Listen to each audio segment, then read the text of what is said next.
بیدار ہوتے ہوئے کیا دعا کرنی چاہیے؟ نبی صلی اللہ علیہ وسلم جو دعا کرتے تھے اس دعا میں بڑی گہرائی ہے۔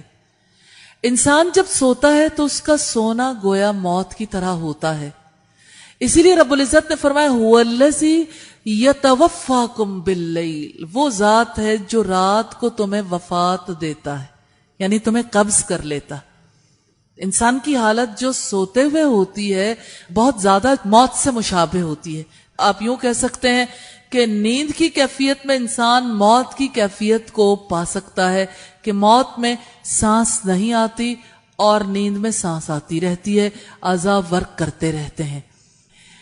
تو آپ صلی اللہ علیہ وسلم نے جو دعا سونے کے بعد اٹھتے ہوئے کی اس میں بھی اسی کی یاد ہے، یعنی جب اپنی موت کے بعد دوبارہ جی اٹھیں گے جب ہمیں جمع کیا جائے گا۔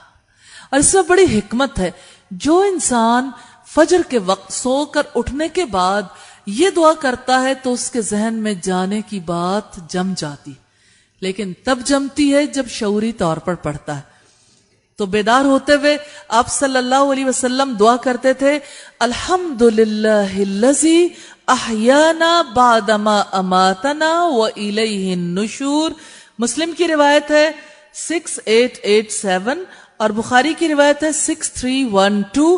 شکر ہے اس اللہ کا جس نے ہمیں مار کر زندہ کیا، یعنی سلا کر جگایا، کیونکہ سونا بھی ایک طرح کی موت ہے اور اسی کی طرف اٹھایا جانا یعنی لوٹنا ہے۔ سوتے ہوئے کی دعا ہے بسمک اللہم اموت و احیا، یہ مسلم کی روایت ہے 6887۔